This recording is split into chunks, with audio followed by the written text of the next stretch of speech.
नमस्कार मित्रों, new bridge online education platform में आप सभी का स्वागत है। मैं नवीन सिरोवा आपको इस ऑनलाइन प्लेटफॉर्म के माध्यम से सामान्य हिंदी के उद्भव, विकास एवं उसके परिचय के बारे में विस्तार से पढ़ाएंगे और हमारा वीडियो अच्छा लगे तो लाइक करें, शेयर करें और अपने दोस्तों के पास इसे भेजें। उसमें कमेंट भी करें कि आपको वीडियो कैसा लगे। जब तक आप वीडियो को शेयर नहीं करेंगे तो आगे आने वाले वीडियो का नोटिफिकेशन आपको नहीं मिलेगा। तो हम ज़्यादा वक्त न लेते हुए हम वीडियो को स्टार्ट करते हैं और आप अपने घर में रहें और सुरक्षित रहें। दोस्तों, बात करेंगे कि सामान्य हिंदी। लगभग हमें पता है कि हिंदी एक अनिवार्य विषय के रूप में हम प्राथमिक कक्षाओं से पढ़ते हुए उच्च कक्षाओं तक आ चुके हैं और आज के इस कंपटीशन के युग में हिंदी भी अपना एक महत्वपूर्ण योगदान दे रही है। दोस्तों, किसी भी एग्जाम की जब बात करें, चाहे शिक्षक भर्ती हो, पटवार, राजस्थान पुलिस, एसआई, ग्राम सेवक आदि भर्तियों में हिंदी से संबंधित प्रश्न पूछे जाते हैं। दोस्तों, हिंदी अपने आप में जितनी सरल है उससे कहीं अधिक कठिन भी है, क्योंकि दोस्तों जहाँ सरलता होती है वहाँ गलतियाँ भी अधिक कर देते हैं। दोस्तों, ज़्यादा वक्त में तो हम बात करें कि हिंदी जो शब्द है उसका विकास किस शब्द से हुआ। तो मैं बात करूं कि हिंदी शब्द है वो हमारी प्राचीन जो नदी है सिंधु नदी, कौन सी नदी? सिंधु नदी, उससे उत्पन्न हुआ है। सिंधु प्रदेश के लोग शैक को है के रूप में उच्चारण करते थे और न के साथ ध को द के रूप में उच्चारण करते थे। इसीलिए सिंधु से शब्द बना हिंदू। क्या बना? हिंदू। और इसमें ई पढ़ते लगा तो बना शब्द बना हिंदी। हिंदी का मूल जो शब्द है वो है सिंधु। उसके बाद हम चर्चा करें हिंदी है वो कौन सी भाषा का शब्द है। बार बार पूछा जाता है। हिंदी अपने आप में जो शब्द है वो फारसी भाषा का शब्द है। कौन सी भाषा का? फारसी। फारसी को ये लोग, फारस के लोग थे जो फैक का पै के रूप में उच्चारण करते हैं, इसीलिए इसे पारसी भी कहते हैं और इसी को ईरानी भी कहते हैं।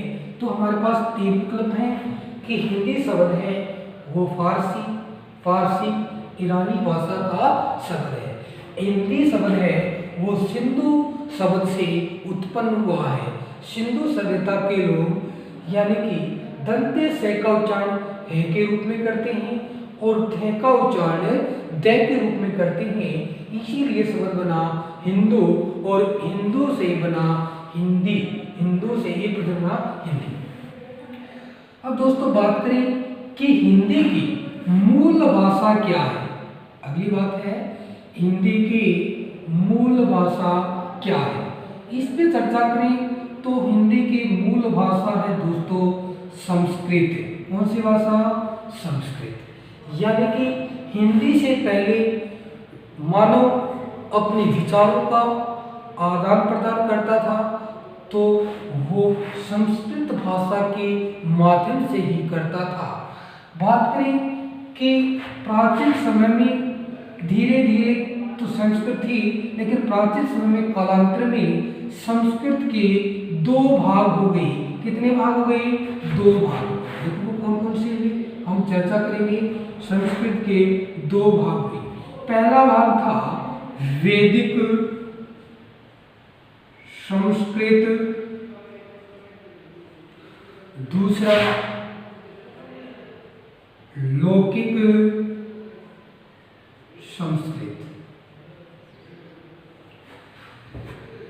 वैदिक संस्कृत, इसके अंदर देखो दोस्तों, वेद मूल शब्द है, इक पढ़ते हैं। वेद प्लस इक अर्थात वैदिक। इसमें मूल शब्द है लोक प्लस इक बराबर क्या बन गया, लौकिक। यानी कि ऐसी भाषा, सामान्यतः हम पढ़ते हैं कि ऐसी भाषा जिसमें वेद लिखे जाते हैं, ऐसी भाषा जिसमें वेद लिखे जाते हैं वो होती है वैदिक संस्कृत। बात करें वेदों की संख्या है 4। वेद कितने हैं, 4 वेदों में वैदिक में बात करें तो बात करें दोस्तों ऋग्वेद। कौन सा वेद, ऋग्वेद में वैदिक संस्कृत का प्रयोग किया गया और बाकी जो 3 वेद हैं उनमें लौकिक संस्कृत का प्रयोग किया गया।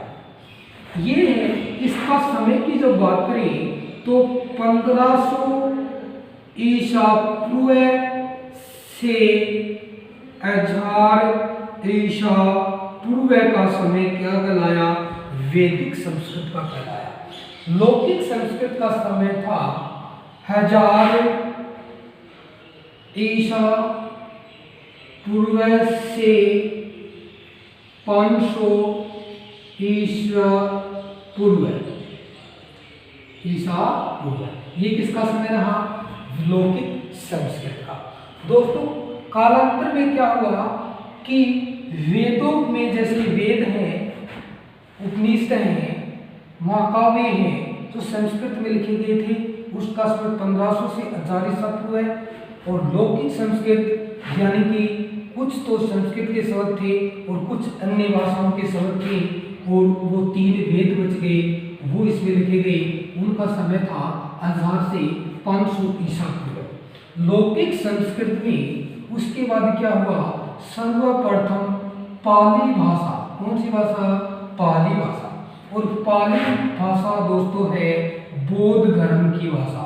कौन से धर्म की, बौद्ध धर्म की भाषा।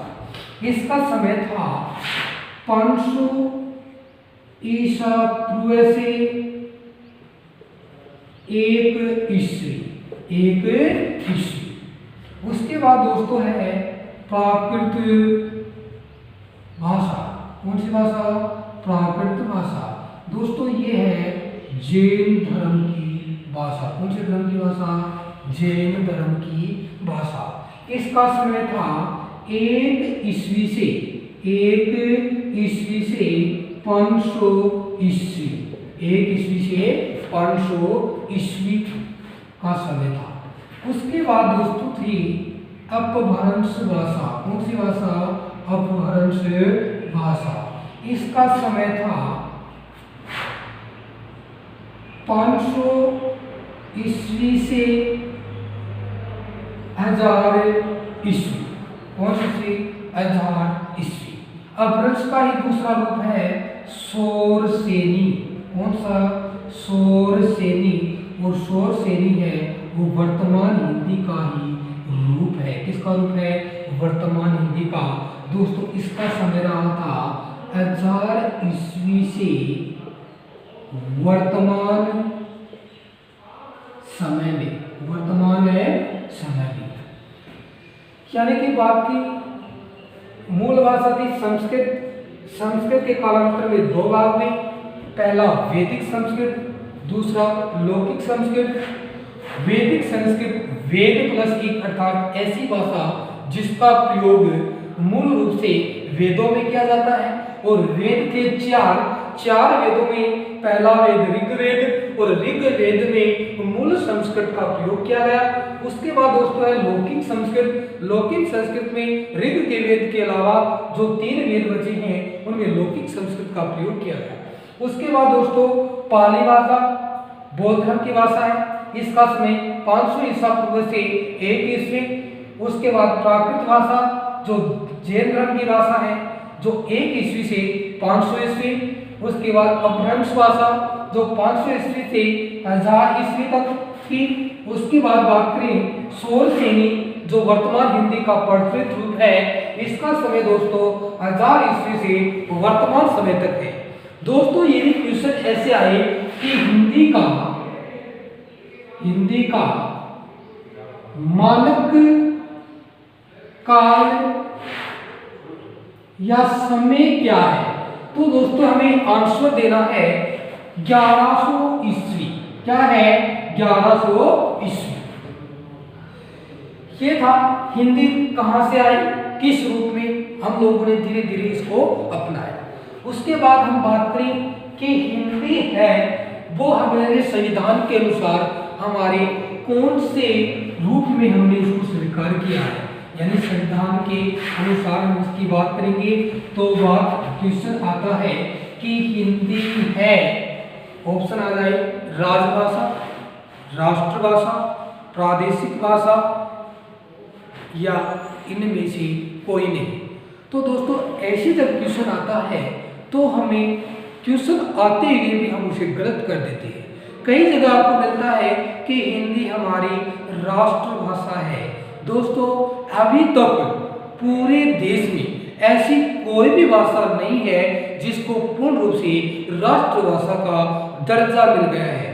अभी तक कोई भी भाषा राष्ट्रभाषा नहीं है, लेकिन हिंदी है वो उसको राष्ट्रभाषा का गौरव कुछ समय बाद मिल सकता है, लेकिन अभी तक ऐसा संभव नहीं है। दोस्तों बात करें कि हिंदी है वो हमारी राजभाषा है। कौन सी भाषा? राजभाषा। संविधान के अनुच्छेद 343 भाग 17 में उल्लेख किया गया है कि हिंदी हमारे देश की राजभाषा होगी जिसका प्रयोग कार्यालय कार्यों में किया जाएगा। दोस्तों बात करें कि राजभाषा कार्यालय में प्रयोग की जाती है, लेकिन राष्ट्रभाषा क्या है? राष्ट्रभाषा क्या है? दोस्तों राष्ट्रभाषा अभी तक हमारे देश की कोई भी भाषा राष्ट्रभाषा नहीं है। एक राष्ट्रभाषा बनने के लिए एक भाषा को कुल जनसंख्या का 2/3 भाग बराबर 66.66% लोगों के द्वारा बोली जानी चाहिए। कितने लोगों के द्वारा? किसी भी भाषा को राष्ट्रभाषा का दर्जा देने के लिए उस देश की कुल जनसंख्या का 2/3 भाग यानी 66.66% के द्वारा बोली जानी चाहिए, तथा 3/4 यानी 3/4 भाग यानी 75% लोगों के द्वारा समझी जानी चाहिए। उसी भाषा को हम राष्ट्रभाषा के नाम से जाना जा सकता है या जान सकते हैं।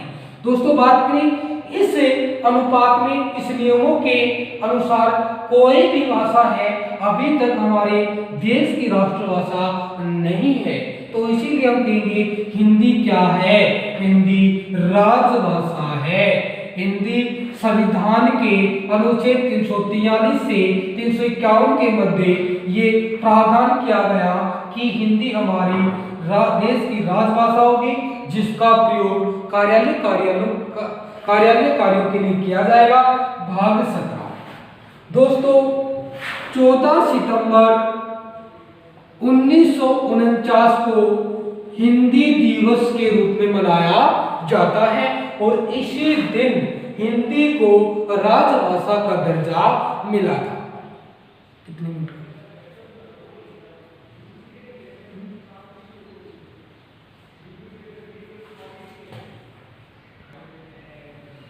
दोस्तों अभी तक हमने पढ़ा कि हिंदी हमारी राजभाषा, संविधान के अनुच्छेद 343 से 351 के मध्य प्रावधान किया गया कि हिंदी हमारे देश की राष्ट्रभाषा नहीं होकर राजभाषा है। राजभाषा कौन सी होती है? ऐसी भाषा जिसका प्रयोग कार्यालय कार्यों में या सरकारी कार्यों में किया जाता है।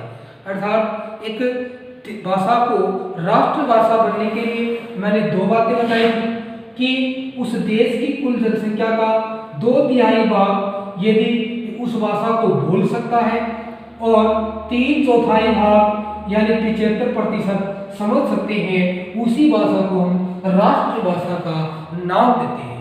दोस्तों हमने अभी तक की बातें पढ़ी। पहली पढ़ी हमने राजभाषा। कौन सी भाषा? राजभाषा। नंबर 2 राष्ट्रभाषा। एक राष्ट्रभाषा का अनुपात हम पढ़ चुके हैं।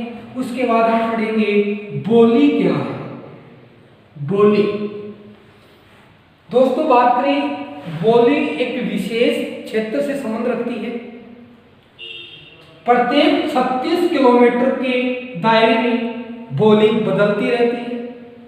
दोस्तों बोली का कोई अपना इतिहास साहित्य नहीं है। बोली में अशुद्ध और शुद्ध पर कोई ध्यान नहीं दिया जाता। बोली एक विशेष क्षेत्र से होती है। जैसे हम बात करें हमारे राजस्थान में, जैसे भरतपुर, कहाँ की बात करें, भरतपुर। भरतपुर में जैसे बात करें कि हम जैसे बोलते हैं कुछ, क्या बोलते हैं, कुछ, लेकिन वहां के लोग कहेंगे कछु, क्या कहेंगे, कछु। जैसे हम बात करें जयपुर डोसा, तो जैसे हम बोलते हैं है, तो वो बोलते हैं छे, क्या बोलते हैं, छे।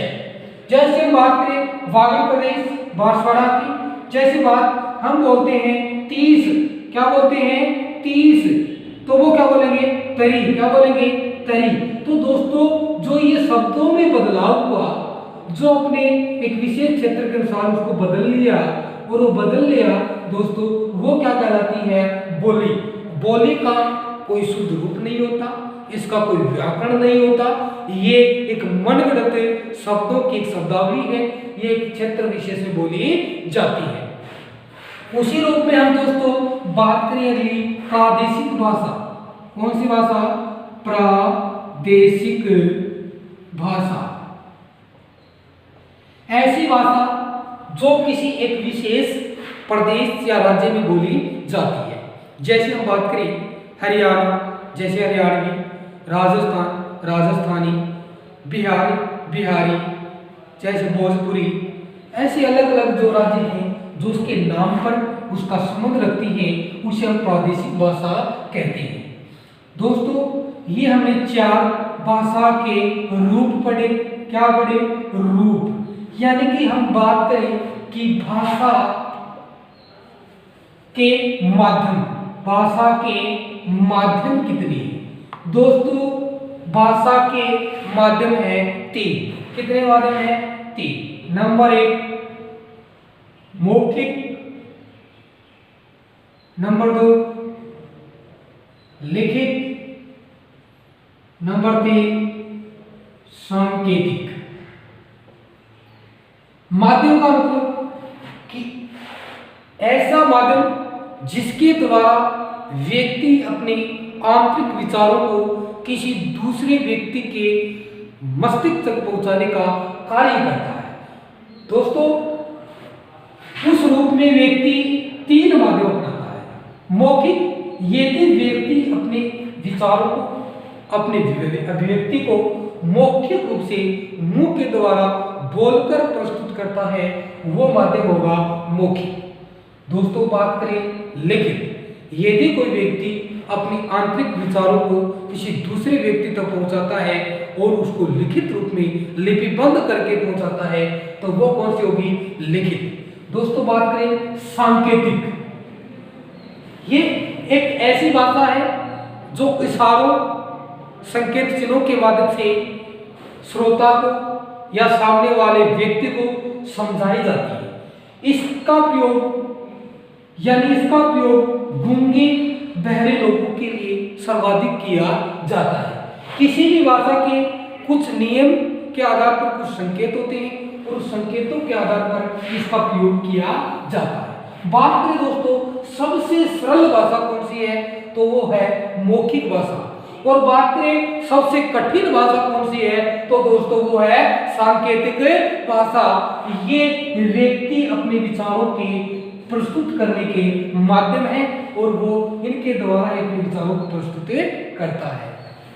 आज की वीडियो में हम इतना ही पढ़ेंगे और कल इसी नियम से आगे हम पढ़ते रहेंगे। आपके लिए आज के लिए धन्यवाद। काफी